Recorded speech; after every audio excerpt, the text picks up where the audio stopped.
ನನ್ನ ಸ್ನೇಹ ಬಳಗಕ್ಕೆಲ್ಲ ಉಪನಿಷತ್ ಭಾವಧಾರ ಸರಣಿಯ ಇಂದಿನ ವಿಡಿಯೋಗೆ ಸ್ವಾಗತವನ್ನು ಕೋರ್ತಾ ಇದ್ದೀನಿ.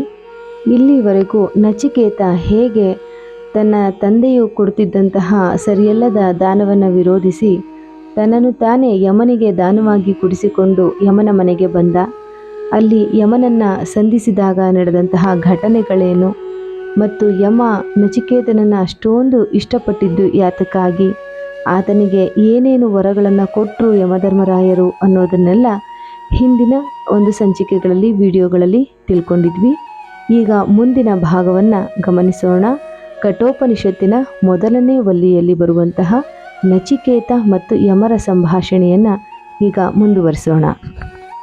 ತ್ರಿನಾಚಿಕೇತಸ್ತ್ರಿಭಿರೇತ್ಯ ಸಂಧಿಂ ತ್ರಿಕರ್ಮ ಕೃತ್ತರತಿ ಜನ್ಮ ಮೃತ್ಯು ಬ್ರಹ್ಮಜ್ಞಂ ದೇವಮೀಢ್ಯಂ ವಿದಿತ್ವಾ ನಿಚಾಯೇ ಮಾಂ ಶಾಂತಿಮತ್ಯಂತಮೇತಿ.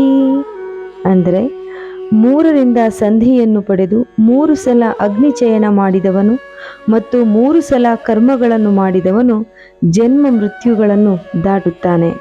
ಬ್ರಹ್ಮಜ್ಞನು ಸ್ತುತ್ಯನೂ ಆದ ದೇವನನ್ನು ತಿಳಿದು ಸಾಕ್ಷಾತ್ಕರಿಸಿ ಈ ಶಾಂತಿಯನ್ನು ಅತ್ಯಂತವಾಗಿ ಹೊಂದುತ್ತಾನೆ ಎಂಬುದು ಈ ಶ್ಲೋಕದ ಭಾವಾರ್ಥ. ನಚಿಕೇತಾಗ್ನಿಯನ್ನು ಮಾಡಿದರೆ ಅಂದರೆ ಯಮಧರ್ಮರಾಯರು ಹೇಳಿದ್ರಲ್ಲ, ಯಾವ ಒಂದು ಯಜ್ಞವನ್ನು ಹೇಳ್ತೀನಿ, ಆ ಯಜ್ಞಕ್ಕೆ ನಚಿಕೇತನ ಹೆಸರನ್ನೇ ಇಡಲಾಗುತ್ತೆ, ನಚಿಕೇತನ ಹೆಸರಿನಿಂದಲೇ ಪ್ರಸಿದ್ಧವಾಗುತ್ತೆ ಅಂತ ಹೇಳಿ, ಅಂತಹ ಯಜ್ಞ ನಚಿಕೇತಾಗ್ನಿಯನ್ನು ಮಾಡಿದರೆ ಏನು ಸಿಕ್ಕುವುದು ಎಂಬುದನ್ನು ಇಲ್ಲಿ ಅವರು ವಿವರಿಸಿದ್ದಾರೆ. 3ರಿಂದ ಸಂಧಿಯನ್ನು ಪಡೆದು ತಾಯಿ, ತಂದೆ, ಗುರು ಇವರುಗಳ ಸಹಕಾರದಿಂದ ಇದನ್ನು ತಿಳಿದುಕೊಳ್ಳುವುದಕ್ಕೆ ಸಾಧ್ಯವಾಗುತ್ತೆ. ತಾಯಿ ತಂದೆಗಳು ತಮ್ಮ ಮಗನನ್ನು ಗುರುವಿನ ಬಳಿಗೆ ಕಳುಹಿಸಬೇಕು ಯಾವತ್ತು ವಿದ್ಯಾಭ್ಯಾಸಕ್ಕೋಸ್ಕರ. ಅನಂತರವೇ ಗುರು ತನಗೆ ಗೊತ್ತಿರುವುದನ್ನು ಶಿಷ್ಯನಿಗೆ ಹೇಳ್ತಾನೆ. ಆಗಲೇ ಜ್ಞಾನದ ಬೀಜ ಅಲ್ಲಿ ಮೊಳೆಯುತ್ತೆ. ಆ ರೀತಿ ಮೊಳೆಯಬೇಕಾದ್ರೆ ಮತ್ತೊಂದು ದೃಷ್ಟಿಯಿಂದಲೂ 3 ಸಂಧಿ ಅನ್ನೋದನ್ನು ಇಲ್ಲಿ ವಿವರಿಸಲಾಗಿದೆ. ಅದೇ ಶಾಸ್ತ್ರ, ಅನುಮಾನ, ಪ್ರತ್ಯಕ್ಷ. ಈ 3 ಸಂಧಿಗಳು ಶಾಸ್ತ್ರದಿಂದ ಮೊದಲು ಅದನ್ನು ಓದಿ ತಿಳಿದುಕೊಳ್ಳಬೇಕು. ಹಾಗೆ ತಿಳಿದುಕೊಂಡಿರುವುದನ್ನು ವಿಚಾರದ ಒಂದರಿಗೆ ಹಾಕಿ ತೂರಬೇಕು. ಜೊಳ್ಳೆಲ್ಲ ಹೋಗುವುದು, ಕಾಳು ಉಳಿಯುವುದು. ಅನಂತರವೇ ನಮ್ಮ ಜೀವನದಲ್ಲಿ ಅದನ್ನು ಅನುಭವಿಸಬೇಕು. ಈ 3 ಅವಶ್ಯಕ. ನಾವು ಒಂದು ವಸ್ತುವನ್ನು ತಿಳಿದುಕೊಳ್ಬೇಕಾದ್ರೆ ಒಂದು ಮತ್ತೊಂದಕ್ಕೆ ವಿರೋಧವಲ್ಲ, ಒಂದು ಮತ್ತೊಂದಕ್ಕೆ ಪೂರಕವಾಗಿದೆ. 3 ಸಲ ಅಗ್ನಿಯನ್ನು ಚಯನ ಮಾಡಿದವನು ಅಂದರೆ ಮೊದಲು ಅದನ್ನು ಕೇಳುತ್ತಾನೆ, ಅನಂತರ ಅದನ್ನು ಕುರಿತು ಮನನ ಮಾಡುತ್ತಾನೆ, ಅನಂತರ ಅದನ್ನು ಅನುಷ್ಠಾನಕ್ಕೆ ತರುತ್ತಾನೆ. ಈ 3ರ ಮೂಲಕ ಹೋಗುವುದು ಒಂದೇ ಕ್ರಿಯೆಯ ಒಂದು ಸ್ವರೂಪ. ಮೊದಲು ಅದನ್ನು ಅಧ್ಯಯನ ಮಾಡಬೇಕು. ಹಾಗೆ ಮಾಡುವಾಗ ಯಾರು ಆ ವಿಷಯದಲ್ಲಿ ಬಹಳ ಮುಂದುವರೆದಿರುವರೋ ಅವರಿಂದ ಅದನ್ನು ಕಲಿಬೇಕು. ಸುಮ್ಮನೆ ನಾವೇ ಓದಿಕೊಂಡು ಎಷ್ಟು ಚೆನ್ನಾಗಿ ಅರ್ಥವಾಗೋದಿಲ್ಲ, ನಾವೇ ಓದ್ಕೊಂಡ್ರೆ ಅಷ್ಟು ಚೆನ್ನಾಗಿ ಅದು ಅರ್ಥವಾಗೋದಿಲ್ಲ. ಪರಿಣಿತರೊಬ್ಬರು ಹೇಳಿದಾಗಲೇ ಅದು ಚೆನ್ನಾಗಿ ಅರ್ಥವಾಗುತ್ತೆ. ಅನಂತರ ಅದನ್ನು ಮಾಡಬೇಕು. ಏನು ವಿಚಾರವನ್ನು ತಿಳ್ಕೊಂಡಿದ್ದೀವಿ ಅದನ್ನು ಕಾರ್ಯರೂಪಕ್ಕೆ ತರಬೇಕು. ನಾವೇ ಸ್ವತಃ ತಿಳಿದುಕೊಂಡಿರುವುದನ್ನು ಪ್ರತ್ಯಕ್ಷವಾಗಿ ಕಾರ್ಯರೂಪಕ್ಕೆ ಇಳಿಸಬೇಕು. ಬರೀ ತಿಳಿದುಕೊಂಡ್ರೆ ಮಾತ್ರ ಪ್ರಯೋಜನವೇನು ಬರೋದಿಲ್ಲ. ತಿಳಿದುಕೊಳ್ಳೋದು ಮಾಡುವುದಕ್ಕೆ ಪ್ರಚೋದಿಸಬೇಕು. ಅನಂತರವೇ ಅವುಗಳನ್ನು ಮಾಡಿದ ಮೇಲೆ ಅದಕ್ಕೆ ಯೋಗ್ಯವಾದ ದಕ್ಷಿಣೆಯನ್ನು ಕೊಡಬೇಕು. ಹಿಂದಿನ ಕಾಲದಲ್ಲಿ ಇದನ್ನು ಬಹಳ ಒತ್ತಿ ಹೇಳ್ತಾ ಇದ್ರು. ಯಾಗದಿಂದ ಪೂರ್ಣ ಫಲ ಬರಬೇಕಾದ್ರೆ ಕೊನೆಯಲ್ಲಿ ಯೋಗ್ಯರಿಗೆ ತಕ್ಕ ಸಂಭಾವನೆಯನ್ನು ಕೊಟ್ಟರೆ ಮಾತ್ರ ಅವರು ಆ ವಿದ್ಯೆಯನ್ನು ಮುಂದುವರಿಸಿಕೊಂಡು ಹೋಗೋದಕ್ಕೆ ಸಾಧ್ಯ. ಈ ದಕ್ಷಿಣೆಯನ್ನು ಕೊಡೋದು ಆ ವಿದ್ಯೆಗೆ ಕೊಡುವಂತಹ ಪ್ರೋತ್ಸಾಹವೇ ಆಗಿದೆ ಅಂತ ಹೇಳಿ. ಆ ವಿದ್ಯೆ ಮುಂದಿನ ಪೀಳಿಗೆಯವರಿಗೆ ಇರಬೇಕಾದ್ರೆ ಯಾರು ಇದನ್ನು ಸಂರಕ್ಷಿಸಿಕೊಂಡು ಬರ್ತಿದ್ರೋ ಅವರಿಗೆ ಸಾಕಷ್ಟು ಸಂಭಾವನೆ ಮತ್ತು ಪ್ರೋತ್ಸಾಹ ಸಿಕ್ಕಿದ್ರೆ ಮಾತ್ರ ಸಾಧ್ಯ. ಅನೇಕ ವಿದ್ಯೆಗಳು ಸಾಕಷ್ಟು ಪ್ರೋತ್ಸಾಹವಿಲ್ಲದೆ ನಾಶವಾಗಿ ಹೋಗಿವೆ. ಹಿಂದಿನಿಂದ ಬಂದ ಒಂದು ವಿದ್ಯೆಯನ್ನು ನಾವು ಮುಂದಿನವರಿಗೆ ಕೊಡುಗೆಯಾಗಿ ಕೊಡಬೇಕಾಗಿದೆ. ಹಾಗೆ ಮಾಡುವುದು ಈಗಿನವರ ಒಂದು ಕರ್ತವ್ಯವಾಗಿದೆ. ಅಂದರೆ ಸಂಪೂರ್ಣ ಅವನು ಸಂಸಾರ ಚಕ್ರದಿಂದ ಪಾರಾಗಿ ಹೋಗ್ತಾನೆ ಯಜ್ಞವನ್ನು ಮಾಡೋದ್ರಿಂದ ಅಂತಲ್ಲ. ಹಾಗೆ ಹೋದರೆ ಮುಂದೆ ಕೇಳುವಂತಹ ಪ್ರಶ್ನೆಯನ್ನು ಅವನು ಕೇಳ್ತಾ ಇರಲಿಲ್ಲ. ಬಹಳ ಕಾಲ ಈ ಸಂಸಾರದಿಂದ ದೇವಲೋಕಕ್ಕೆ ಹೋಗಿ ಸುಖ ಮತ್ತು ಆನಂದವನ್ನು ಅನುಭವಿಸ್ತಾನೆ ಅಂತ ಹೇಳಿ ತಿಳ್ಕೊಳ್ಬೇಕಾಗಿದೆ. ಇದು ಸಾಪೇಕ್ಷದ ದೃಷ್ಟಿಯಿಂದ ದೀರ್ಘವಾದಂತಹ ಕಾಲ. ಅದು ಮೊದಲು ಬ್ರಹ್ಮನಿಂದ ಬಂತು. ಬ್ರಹ್ಮ ಸೃಷ್ಟಿಯನ್ನು ಮಾಡುವಾಗ ಪ್ರಜೆಗಳು ಮತ್ತು ಯಜ್ಞ ಎರಡನ್ನೂ ಸೃಷ್ಟಿ ಮಾಡಿ ಜನಗಳಿಗೆ ನೀವು ಯಜ್ಞವನ್ನು ಅನುಸರಿಸಿದರೆ ಅದು ನಿಮಗೆ ಕೇಳಿದ್ದನ್ನೆಲ್ಲ ಕೊಡುವ ಕಾಮಧೇನು ಆಗುತ್ತೆ ಅಂತ ಹೇಳಿದ್ರಂತೆ. ನಾವು ಅದನ್ನು ಭೋಗ ಕೇಳಿದರೆ ಅದನ್ನು ಕೊಡುತ್ತೆ, ಜ್ಞಾನವನ್ನು ಕೇಳಿದರೆ ಅದನ್ನು ಕೊಡುತ್ತೆ. ಈ ಅಗ್ನಿಯನ್ನೇ ಜಾತವೇದ ಅಂತ ಹೇಳಿ ಕೂಡ ಕರೆಯಲಾಗುತ್ತೆ. ಇವನು ಎಲ್ಲವನ್ನ ಬಲ್ಲವನು, ನಮ್ಮ ಸ್ತುತಿಗೆ ಅರ್ಹನಾದವನು. ಯಾರು? ಅಗ್ನಿದೇವ. ತಿಳಿದು ಸಾಕ್ಷಾತ್ಕರಿಸಿಕೊಂಡು ಶಾಂತಿಯನ್ನು ಅತ್ಯಂತವಾಗಿ ಹೊಂದುತ್ತಾನೆ.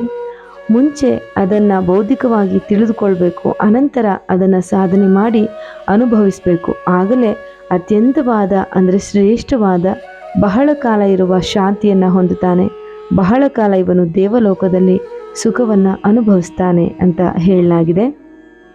ತ್ರಿನಾಚಿಕೇತಸ್ತ್ರಯಮೇತದ್ವಿದಿತ್ವಾಯ ಏವಂ ವಿದ್ವಾಂಶ್ಚಿನುತೆ ನಚಿಕೇತಂ ಸಮೃತ್ಯುಪಾಶಾನ್ ಪುರತಃ ಪ್ರಣದ್ಯ ಶೋಕಾತಿಗೋ ಮೋದತೆ ಸ್ವರ್ಗಲೋಕೆ. ಅಂದರೆ ತ್ರಿನಾಚಿಕೇತನಾದ ಯಾವನು ಮೂರನ್ನು ತಿಳಿದುಕೊಂಡು ಹೀಗೆ ಅರಿತವನಾಗಿ ನಚಿಕೇತಾಗ್ನಿಯನ್ನು ಚಯನ ಮಾಡುತ್ತಾನೆಯೋ ಅವನು ಮೃತ್ಯುಪಾಶಗಳನ್ನು ಮೊದಲೇ ಬಿಡಿಸಿಕೊಂಡು ಶೋಕವನ್ನು ಮೀರಿದವನಾಗಿ ಸ್ವರ್ಗಲೋಕದಲ್ಲಿ ಸಂತೋಷ ಪಡುತ್ತಾನೆ. ನಚಿಕೇತ ಸ್ವರ್ಗಕ್ಕೆ ಹೋಗುವುದು ಹೇಗೆ ಅಂತ ಹೇಳಿ ಕೇಳಿದಂತಹ ಪ್ರಶ್ನೆಗಳಿಗೆ ಇದು ಯಮನ ಉತ್ತರವಾಗಿದೆ. ಎಂತಹ ಇಟ್ಟಿಗೆಗಳು ಮತ್ತು ಎಷ್ಟು ಮತ್ತು ಅದನ್ನು ಹೇಗೆ ಜೋಡಿಸಬೇಕು ಇವೆಲ್ಲವನ್ನ ತಿಳಿದುಕೊಂಡು ಚಯನವನ್ನು ಮಾಡಬೇಕು. ಸುಮ್ಮನೆ ಯಾಂತ್ರಿಕವಾಗಿ ಮಾಡುವುದಲ್ಲ, ಆದರೆ ಅದರ ಹಿಂದೆ ಇರುವಂತಹ ಅರ್ಥವನ್ನು ಮನಸ್ಸಿನಲ್ಲಿ ಚೆನ್ನಾಗಿ ತಿಳಿದುಕೊಂಡು ಮಾಡಬೇಕು. ಒಂದು ಕ್ರಿಯೆಯನ್ನು ಯಾಂತ್ರಿಕವಾಗಿ ಮಾಡಬಹುದು, ಇಲ್ಲಿ ಹೆಚ್ಚು ಪ್ರಯೋಜನ ದೊರಕಬೇಕಾದರೆ ಭಾವಪೂರ್ವಕವಾಗಿ ಮಾಡಬೇಕು. ಈ ಒಂದು ಯಜ್ಞವನ್ನು ಮಾಡೋದ್ರಿಂದ ನನಗೆ ಖಂಡಿತವಾಗ್ಲೂ ನಾನು ಬಯಸಿದ್ದು ಸಿಗುತ್ತೆ ಅನ್ನುವಂತಹ ಒಂದು ನಿಶ್ಚಲವಾದಂತಹ ದೃಢವಾದಂತಹ ಶ್ರದ್ಧೆಯಿಂದ ಮಾಡಿದಾಗ ಹೆಚ್ಚು ಫಲವನ್ನು ಪಡೆಯಬಹುದು ಅನ್ನೋದನ್ನು ನಾವು ಗಮನಿಸಬಹುದು. ಅವನು ಸಾಯುವುದಕ್ಕೆ ಮುಂಚೆ ಆಗಲೇ ದೇವಲೋಕಕ್ಕೆ ಹೋಗುವುದಕ್ಕೆ ಅಣಿಯಾಗ್ತಾನೆ. ಯಾರು? ಅವನು ಅಗ್ನಿ ಕಾರ್ಯವನ್ನು ಮಾಡಿದಂಥವನು. ಅವನು ಯಮನ ಕೈಗೆ ಬೀಳೋದಿಲ್ಲ. ಬರೀ ಆನಂದ, ಸುಖ, ಸಂತೋಷ ಸ್ವರ್ಗದಲ್ಲಿ ಇರೋದು. ಅಲ್ಲಿ ಶೋಕದ ಛಾಯೆಯೂ ಕೂಡ ಇರೋದಿಲ್ಲ. ಏಕೆಂತ ಹೇಳಿದ್ರೆ ಅದು ಪುಣ್ಯ ಕರ್ಮಗಳನ್ನು ಅನುಭವಿಸುವಂತಹ ಭೋಗಭೂಮಿ. ನಮ್ಮ ಹಿಂದಿನ ಜೀವನದ ಕಹಿ ನೆನಪು ಇದ್ದರೆ ತಾನೇ ದುಃಖ ಅಥವಾ ಬೇರೆ ಯಾವುದೇ ರೀತಿ ಭಾವನೆಗಳು ಬರೋದು. ಈ ಪುಣ್ಯವೆಲ್ಲ ತೀರಿದ ಮೇಲೆ ತನ್ನ ಗತಿ ಏನಾಗುವುದೋ ಅಂತ ಹೇಳಿ ಭವಿಷ್ಯವನ್ನು ಕುರಿತು ಆಲೋಚನೆಗಳೆಲ್ಲ ಆಗ ಸುಪ್ತಾವಸ್ಥೆಯಲ್ಲಿರುತ್ತವೆ. ತತ್ಕಾಲದಲ್ಲಿ ಸುಖವನ್ನು ಕೊಡುವ ಕರ್ಮಗಳೊಂದೇ ಅಲ್ಲಿ ಫಲಿಸುತ್ತಾ ಇರುತ್ತವೆ. ಅಲ್ಲಿ ಅವನು ಸ್ವರ್ಗ ಸುಖದಲ್ಲಿ ಮುಳುಗಿ ಹೋಗ್ತಾನೆ. ಏಷತೇಗ್ನಿರ್ನಚಿಕೇತಃ ಸ್ವರ್ಗೋಯಮವೃಣೀತ ದ್ವಿತೀಯೇನ ವರೇಣ ಏತಮಗ್ನಿಂ ತವೈವ ಪ್ರವಕ್ಷಂತಿ ಜನಾ ಸಂಸ್ಮೃತಿಯಂ ವರಂ ನಚಿಕೇತೋ ವೃಣೀಷ್ಟ. ಅಂದರೆ ನಚಿಕೇತ ಎರಡನೇ ವರದಿಂದ ಪ್ರಾರ್ಥಿಸಿಕೊಂಡ ಸ್ವರ್ಗಲೋಕಕ್ಕೆ ಒಯ್ಯುವ ಅಗ್ನಿಯೂ ಇದೆ. ಈ ಅಗ್ನಿಯನ್ನು ನಿನ್ನ ಹೆಸರಿನಿಂದಲೇ ಜನ ಕರೆಯುವರು. ಹೇ ನಚಿಕೇತ, ಮೂರನೇ ವರವನ್ನು ಬೇಡಿಕೊ ಅಂತ ಹೇಳಿ ಈಗ ಯಮಧರ್ಮರಾಯರು ಕೇಳ್ತಾ ಇದ್ದಾರೆ. ಆಗ ನಚಿಕೇತ ಹೀಗೆ ಕೇಳ್ತಾನೆ.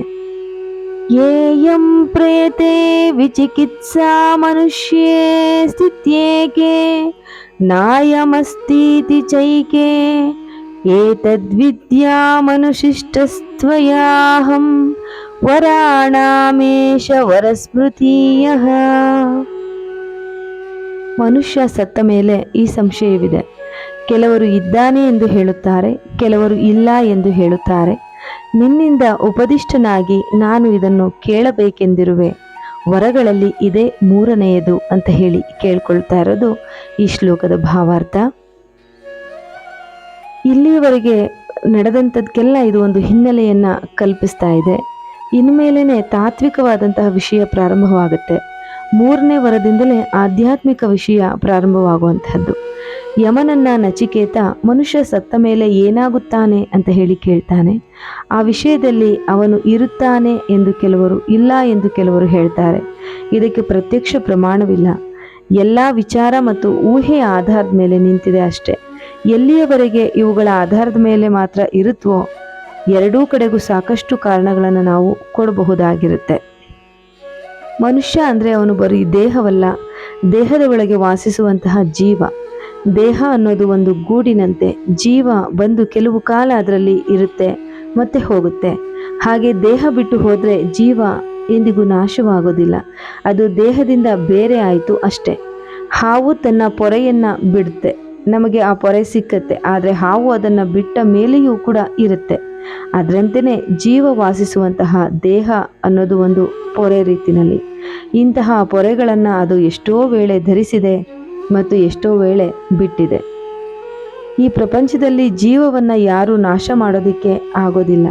ನಮ್ಮ ಎದುರಿಗೆ ಇರುವಂತಹ ಒಂದು ಚೂರು ಕಲ್ಲನ್ನು, ಮಣ್ಣನ್ನು ಕೂಡ ನಾಶ ಮಾಡೋದಕ್ಕೆ ಸಾಧ್ಯ ಇಲ್ಲ. ಬೇಕಾದರೆ ಅದರ ನಾಮರೂಪಗಳನ್ನು ನಾಶ ಮಾಡಬಹುದು, ಆದರೆ ಅದು ಯಾವ ವಸ್ತುವಿನಿಂದ ಆಗಿದೆಯೋ ಅದನ್ನು ನಾಶ ಮಾಡೋದಕ್ಕೆ ಆಗೋದಿಲ್ಲ. ಅದರಂತೆಯೇ ಚೇತನ ಅನ್ನುವಂಥದ್ದು, ಚೇತನವನ್ನು ನಾಶ ಮಾಡೋದಕ್ಕೆ ಆಗೋದಿಲ್ಲ.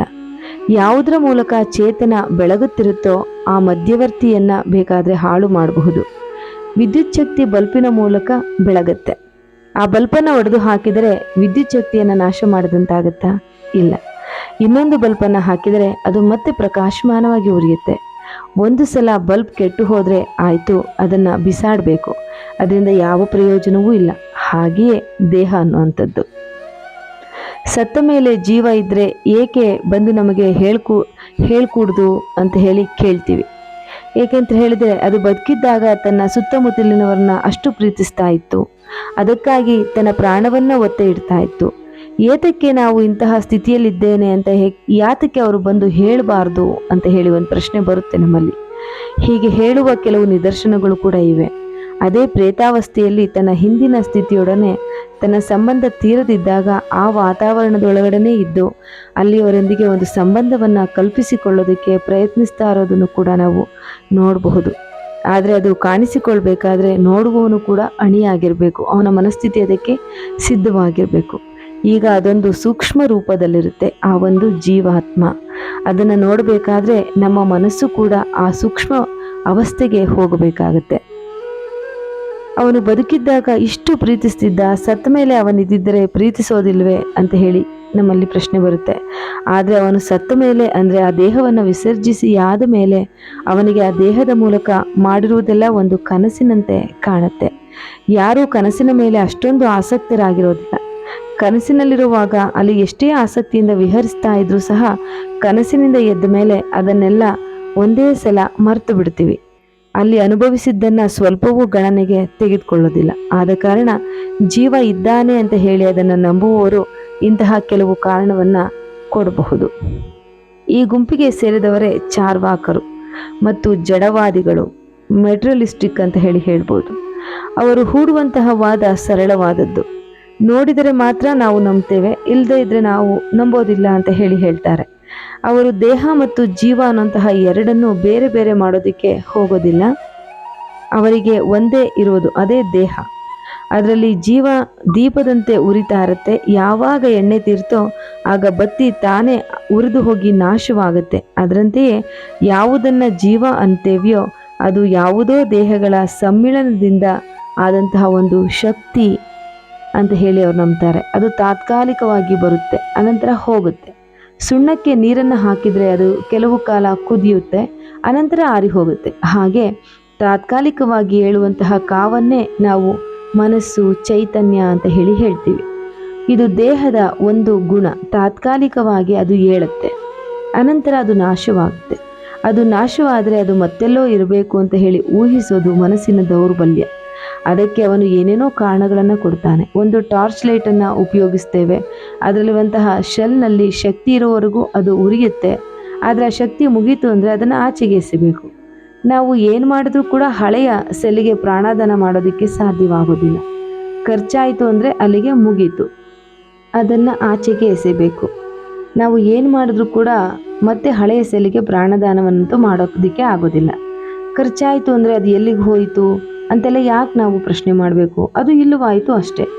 ಈ ಜೀವಕ್ಕೆ ಹಿಂದೆ ಇಲ್ಲ ಮುಂದೆ ಇಲ್ಲ, ನೀರಿನ ಗುಳ್ಳೆಯಂತೆ ಮಧ್ಯದಲ್ಲಿ ಹೇಳುತ್ತೆ. ಹಿಂದೆ ಇದ್ದರೆ ಹೇಳಿ ಯಾವ ಮನೆಯಲ್ಲಿ ಹುಟ್ಟಿದ್ದೆ ಅಂತ, ಯಾರ್ಯಾರು ನೆಂಟ್ರಿಸ್ಟ್ರು ಅನ್ನೋದನ್ನೆಲ್ಲ ಹೇಳಿ. ಸತ್ತ ಮೇಲೆ ಇರೋದಾದರೆ ಹಾಗಿದ್ರೆ ಬಂದು ಹೇಳಿ ನಾನು ಇದ್ದೀನಿ ಅಂತ ಹೇಳಿ. ಸತ್ತವ್ರು ಯಾರೂ ನಮಗೆ ಬಂದು ಇಲ್ಲಿವರೆಗೂ ಹೇಳಿಲ್ಲ ನಾನು ಇದ್ದೀನಿ ಅಂತ ಹೇಳಿ. ಯಾರಾದರೂ ಒಂದು ಪ್ರೇತವನ್ನು ಏನನ್ನು ನೋಡಿ ನಾನು ನೋಡಿದ್ದೇನೆ, ಅವನು ಸೂಕ್ಷ್ಮ ರೂಪದಲ್ಲಿ ಇದ್ದಾನೆ ಅಂತ ಹೇಳಿದ್ರೆ ಇದೆಲ್ಲ ಅವನ ಮನೋಭ್ರಾಂತಿ ಅಂತ ಹೇಳ್ತಾರೆ. ಒಂದು ವಸ್ತು ಸತ್ಯವಾಗಿದ್ದರೆ ಅದು ಎಲ್ಲರಿಗೂ ಕಾಣಬೇಕು, ಯಾರೋ ಒಬ್ಬನಿಗೆ ಕಾಣುವ ಹಾಗೆ ಇದ್ದರೆ ಅದು ಅವನ ಒಂದು ದೌರ್ಬಲ್ಯ ಅಂತ ಹೇಳಿ ವಾದವನ್ನು ಮಾಡ್ತಾರೆ ಯಾರು, ಚಾರ್ವಾಕರು. ಇದನ್ನು ಎಲ್ಲ ಅವರವರ ವಾದಕ್ಕೆ ಬಿಟ್ಟಿದ್ದಾಗಿದ್ರೂ ಕೂಡ ನಮಗೆ ಕಠೋಪನಿಷತ್ತಿನಲ್ಲಿ ಇದಕ್ಕೆ ಕುರಿತಾಗಿ ಒಂದು ಸ್ಪಷ್ಟವಾದ ವಿವರಣೆಗಳನ್ನು ಕೊಡ್ತಾರೆ. ಯಾರು, ಯಮಧರ್ಮರಾಯರೇ ಕೊಡ್ತಾರೆ. ಆಯಾ ವಾದವನ್ನು ಕೇಳ್ತಿರುವಾಗ ಅದೇ ಸರಿ ಅಂತ ಹೇಳಿ ನಮಗೆ ಅನಿಸುತ್ತೆ. ಆದರೆ ಸತ್ಯ ಎರಡೂ ಆಗಿರಲಾರ್ದು, ಅದನ್ನು ಮೀರಿದ ಯಾವುದೋ ಒಂದು ಸತ್ಯ ಇರಲೇಬೇಕು. ಅವನು ಇದ್ದಾನೆ ಅಂತ ಹೇಳುವವರು, ಇಲ್ಲ ಅಂತ ಹೇಳುವವರು ಇಬ್ಬರೂ ಕೂಡ ತರ್ಕದ ಮೇಲೆ ನಿಂತಿದ್ದಾರೆ. ಅವರಿಗೆ ಪ್ರತ್ಯಕ್ಷ ಅನುಭವ ಆಗಿಲ್ಲ, ಬರೀ ತರ್ಕ ಎರಡು ಅಲಗಿರುವಂತಹ ಒಂದು ಕತ್ತಿಯಂತೆ. ಬೇಕಾದರೆ ಅದರಿಂದ ಇದೆ ಅಂತಲೂ ಕೂಡ ಸಾಧಿಸಬಹುದು ಅಥವಾ ಇಲ್ಲ ಅಂತ ಕೂಡ ಸಾಧಿಸಬಹುದು. ಆದರೆ ಪ್ರತ್ಯಕ್ಷ ಜ್ಞಾನ ಒಂದೇ ಅದಕ್ಕೆ ಸರಿಯಾದ ಮದ್ದು. ಯಮನಿಗೆ ಮಾತ್ರ ಇದು ಗೊತ್ತು. ಸಾವು ಎಂದರೇನು, ಜೀವಿಗೆ ಸಾವೇ ಕೊನೆಯೇ ಅಥವಾ ಅದು ಪುಸ್ತಕದಲ್ಲಿರುವ ಒಂದು ಹಾಳೆಯ ಕೊನೆಯೋ, ಇದನ್ನು ಹೇಳಬೇಕಾದ್ರೆ ಮೃತ್ಯುದೇವತೆ ಒಬ್ಬನಿಗೆ ಸಾಧ್ಯ. ಸಾವೆಂಬ ಸಿಡಿಲು ದೇಹಕ್ಕೆ ಬಡಿದ ಮೇಲೆ ಅದರಲ್ಲಿರುವಂತಹ ದೇಹ ನಮಗೆಲ್ಲರಿಗೂ ಕಾಣದಂತೆ ಉಳಿಯುತ್ತೆ. ಅದು ಇನ್ಮೇಲೆ ಕೊಳೆತು ನಾರುತ್ತೆ. ಆದರೆ ಇದರ ಹಿಂದೆ ಇರೋದೇನು, ಯಾವುದು ಈ ದೇಹವನ್ನು ಬಿಟ್ಟು ಹೋಗಿತ್ತು, ಅದರ ಸ್ವಭಾವವೇನು, ಇದನ್ನು ತಿಳಿದುಕೊಳ್ಳಲು ನಚಿಕೇತ ಕಾತರನಾಗಿದ್ದಾನೆ. 3ನೇ ವರದ ಮೂಲಕ ಅವನು ಆ ಪ್ರಶ್ನೆಗೆ ಉತ್ತರವನ್ನು ಪಡ್ಕೊಳ್ತಾನೆ. ಇಲ್ಲಿಗೆ ಈ ದಿನದ ವಾಚನವನ್ನು ನಾನು ನಿಲ್ಲಿಸ್ತಾ ಇದ್ದೀನಿ. ನನಗೆ ವಾಯ್ಸ್ ಸ್ವಲ್ಪ ಥ್ರೋಟ್ ಇನ್ಫೆಕ್ಷನ್ ಇರೋದ್ರಿಂದ ವಾಯ್ಸ್ ಸರಿಯಾಗಿ ಬರ್ತಾ ಇಲ್ಲ. ಆದರೂ ಸಹ ಈ ವಿಡಿಯೋವನ್ನು 30 ಜನ ವೀಕ್ಷಣೆ ಮಾಡಿದ್ದಾರೆ. ಅಂದರೆ 30 ಜನಕ್ಕೆ ವಿಡಿಯೋವನ್ನು ನೋಡೋದ್ರಲ್ಲಿ ಆಸಕ್ತಿ ಇದೆ. ಅವರ ಆಸಕ್ತಿಯನ್ನು ಯಾವುದೇ ಕಾರಣಕ್ಕೂ ಕೂಡ ನಾನು ಕುಂದಿಸೋದಕ್ಕೆ ಇಷ್ಟಪಡೋದಿಲ್ಲ. ಅವರು ಕೇಳಿ, ಯಾಕೆಂತ ಹೇಳಿದ್ರೆ ನಾನು ಹಿಂದಿನ ವಿಡಿಯೋದಲ್ಲಿ ಕೇಳಿದೆ ಯಾಕೆ ಹೆಚ್ಚು ಜನ ನೋಡ್ತಾ ಇಲ್ಲ ಅಂತ ಹೇಳಿ. ನಾನು ಹಾಗೆ ಕೇಳಿದೆ ತಪ್ಪೇನು ಅಂತ ನನಗನ್ನಿಸ್ತಾ ಇದೆ. ಯಾಕೆಂತ ಹೇಳಿದ್ರೆ ಯಾವುದೇ ಒಂದನ್ನು ಪಡ್ಕೊಳ್ಬೇಕು ಅಂತ ಹೇಳಿದ್ರು ಅದಕ್ಕೆ ತಕ್ಕನಾದಂತಹ ಯೋಗ ಇರಬೇಕು. ಅದನ್ನು ಪಡ್ಕೊಳ್ಳೋದಕ್ಕೆ ಅವರು ಸ್ವೀಕರಿಸೋದಕ್ಕೆ ತಕ್ಕಂತಹ ಮನಸ್ಥಿತಿ ಇರಬೇಕು. ಅದೆಲ್ಲ ಇರೋವಂಥವರು ಖಂಡಿತವಾಗೂ ಇದನ್ನು ಸ್ವೀಕಾರ ಮಾಡ್ತಾರೆ ಅಂತ ಹೇಳಿ ನನಗೆ ಗೊತ್ತಿದೆ.